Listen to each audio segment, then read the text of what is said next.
The wind is screaming, snow piles high against the walls, sealing you in. Your children are crying, quietly now because crying takes energy. The fire's gone out, you can see your breath. And in the corner, someone whispers, "We could eat the oxen, or we could eat what's left of Jacob." Welcome to Deep Dives, where we peel back the cosy myths of history and show you the chaos underneath. If you like your history dark, dramatic, and disturbingly human, hit subscribe, because today we're travelling back to 1846. A group of pioneers set out chasing the American dream and wound up eating it. This is the story of the Donner Party, America's most infamous road trip. A journey that started with promise and ended with bones in the snow. It began, like every good disaster, with confidence. The Donners were not desperate. George and Tamsin Donner were wealthy, educated, respectable. They had wagons, livestock, servants, and 6 children between them.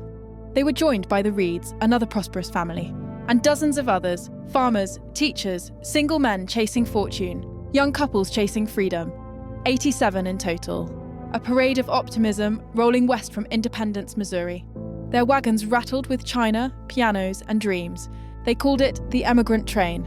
And if they'd just stuck to the regular trail, this story wouldn't exist. At first, it was almost joyful. Each morning, the wagons rattled out like a parade. Children racing beside oxen, women singing hymns, the smell of coffee and dust hanging in the air. At night, campfires lined the prairie like little constellations. Someone played a fiddle, someone told ghost stories. Margaret Reed wrote home that the stars seem nearer in the west. They joked about wolves and flat tires made of wood. It felt like the start of something holy. Nobody realised they were already writing an obituary. But in May of 1846, a man named Lansford Hastings was hawking a brand new shortcut through the mountains, a direct route that would slice weeks off the journey to California. He'd even written a book about it. There was just one small problem: he'd never actually travelled it. Imagine you're at the start of a road trip, and some guy at a gas station says, "Trust me, this back road's faster." Now imagine that back road is the Rocky Mountains, and you have children, and 0 GPS. In late July, the Donner Party took Hastings' so-called cut-off. It was the worst decision of their lives. Almost immediately, it became clear that Hastings' shortcut was actually a death march through the Wasatch Mountains. They had to hack through canyons and sheer cliffs, tearing apart wagons, plank by plank, just to pass. One man carved a message on a tree for whoever might follow: "Road awful. Think better of it before you try it." But they didn't turn back. They couldn't. Behind them was desert. Ahead, the mirage of California. It took them a month to crawl 50 miles. By then, their oxen were staggering, their supplies vanishing, and their tempers gone. Tempers began to splinter. A man smashed his own family clock, declaring it too heavy for God's country. Another burned a chest of books to lighten the wagon. The Donners, proud and practical, refused to throw out Tamsin's botanical samples, pressed wildflowers she hoped to study in California. By the second week, the wagons looked like funerals in motion. Heirlooms dumped, furniture splintered, pianos half buried in dust. Every night, someone asked if they should turn back. Every morning, someone else said it was too late. When they finally reached the Great Salt Desert, the landscape turned biblical. No water, no shade, just heat and silence. Their oxen sank in the salt crust like quicksand. The metal rims of the wagons burned to the touch. By the end of the crossing, they'd abandoned half their supplies, and 36 oxen were dead. Families trudged through a white wasteland that glittered like glass. Eyes blistered from glare, lips split, tongues swollen. They drank from muddy puddles and licked dew off canvas. When they emerged, their wagons were splintered and blackened, their faces hollow. The desert played tricks on them. The ground shimmered like water, the horizon bent into mirages. Children cried out that they saw lakes ahead, and the adults followed, only to find salt crust so bright it seared their eyes. The oxen's tongues turned black from thirst. One boy, delirious, tried to dig a hole in the salt. He thought he could find water underneath.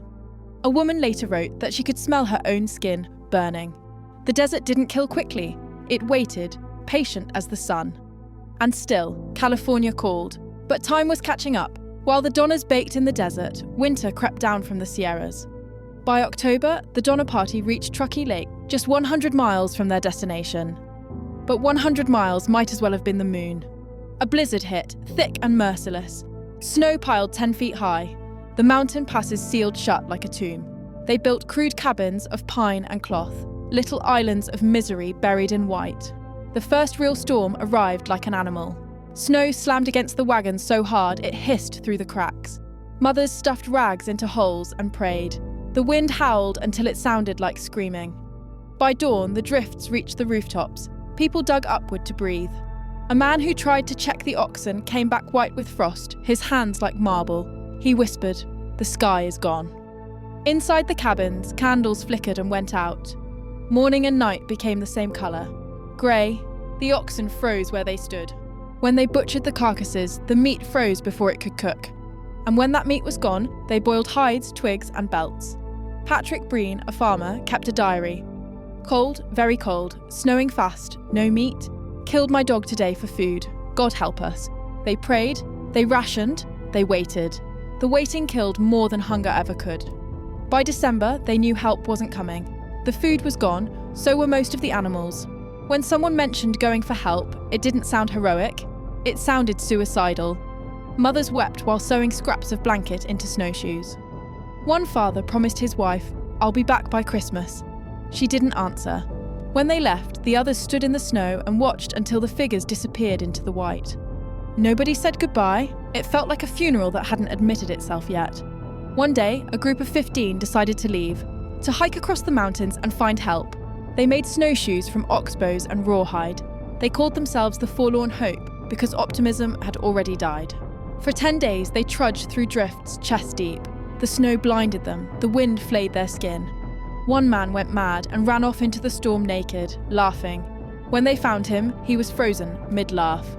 Another collapsed mid-step and whispered, "Don't waste a bullet." The first to die was Patrick Dolan. They tried to bury him, but the ground was too hard to dig. The group made a fire. The smell that followed is better left undescribed. They wept as they ate, because even in hell, guilt still has teeth. Afterward, no one spoke for a full day. They sat around the fire, staring into it, chewing in silence. One woman hid a button from the dead man's coat in her pocket, whispering prayers over it like a relic. Another refused to eat at all and died by morning. When they finally buried what was left of Dolan, the snow covered the grave in an hour. A few steps later, the wolves dug it back open. By the second night, no one had the strength to look. When they finally stumbled into a Native American settlement weeks later, 7 were left alive. They were carried to safety, half-conscious, blackened with frostbite. One woman's feet were frozen solid. Rescuers saw she had no toes. She'd eaten them. Meanwhile, back at the camps, time warped into nightmare. The Breens stayed near the lake. The Donners were trapped further back, 6 miles away, their wagons swallowed by snowdrifts. Communication between camps became impossible. Every step between them risked death. One night, a man from the Breen camp heard music, a fiddle, faint through the storm. He followed the sound until he realised it wasn't music at all. It was the wind whistling through frozen ribs. Inside the Donner cabin, Tamsin sat with her daughters, reading by candlelight. The pages of her book were frozen stiff.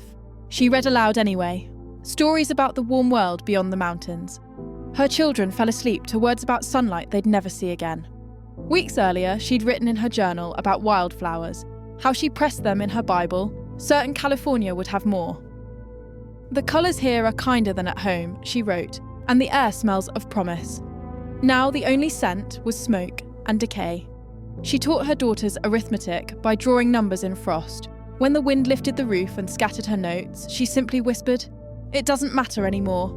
The world can keep its flowers." Somewhere under the ice, the pages froze together. When rescuers finally reached her weeks later, they found the book still open in her lap.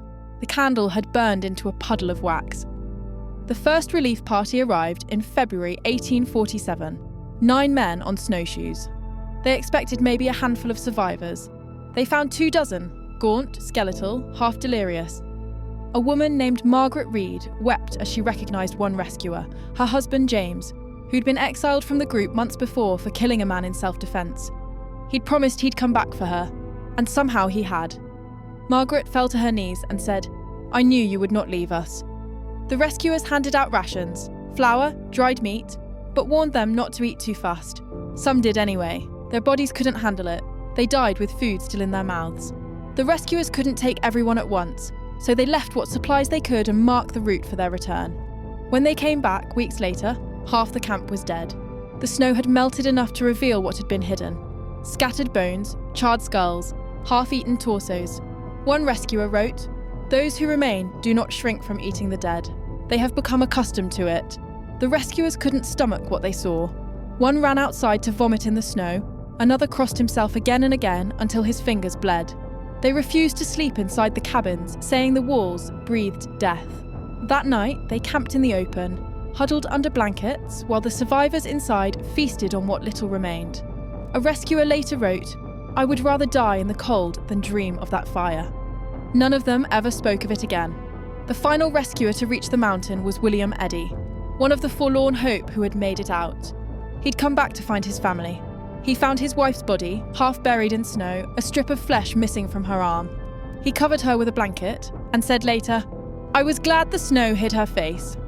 In the last cabin, the rescuers found Louis Keseberg, the man who would become the face of the Donner Party's darkness. He was sitting by the fire, frying what looked like meat. When asked where the Donners were, he said, "They are all gone." He told them Tamsin Donner had died peacefully. But her body was never found. Later, searchers found evidence that wasn't peaceful at all. When Keseberg arrived in California, people spat on him in the streets. He sued for slander and won. But the verdict didn't matter. The nickname the Human Cannibal followed him to his grave. The survivors tried to move on. They married, they built farms, they smiled in photographs, but they never spoke of what happened in the snow. California didn't know what to make of them. Newspapers branded them the Cannibal Caravan, while preachers thundered from pulpits about divine punishment. But others saw them as heroes of endurance, the frontier stripped to its core. Louis Keseberg became a public pariah, mocked in taverns, accused of murder by rumour alone. Years later, Virginia Reed defended him in a letter. He suffered as we all did. He was simply the last to be found. The tragedy split America's conscience. Were they monsters or martyrs? Depends which sermon you listen to. Virginia Reed lived to old age and had children of her own. But every winter, she dreamed of the mountains. She said she could still feel the air freezing inside her lungs. When her daughter asked what the snow was like, Virginia answered, "Hungry." Patrick Breen's diary ends abruptly.